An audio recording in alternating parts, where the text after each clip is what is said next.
تاکہ جو ہے نا آپ کو کلیئر ہو جائے۔ اس کے علاوہ جو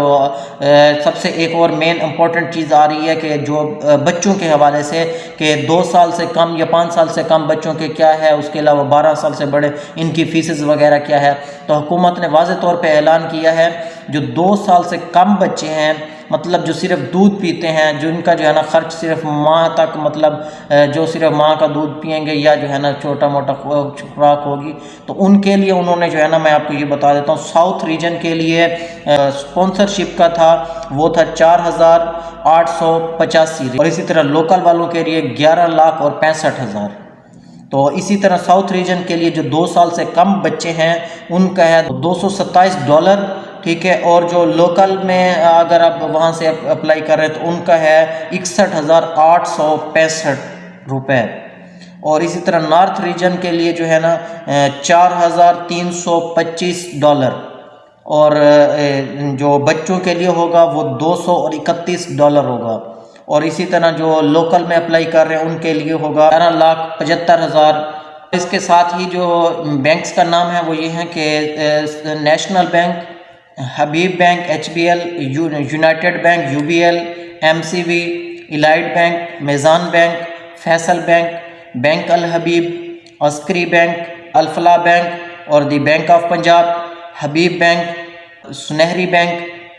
زرعی ترقیاتی بینک نے جو ہے نا لوکل طور پہ جو حجاج اپلائی کر رہے ہیں پاکستان میں، ان کی درخواستیں اور ان کا جو ہے نا پروسیس کریں گے، لیکن ابھی انہوں نے جو ہے نا اسپانسرشپ کے لیے جو ہے نا اپنا جو ہے نا اپلائی نہیں کر سکتے اس میں۔ اور اس کے علاوہ حج کی جو درخواستیں انشاءاللہ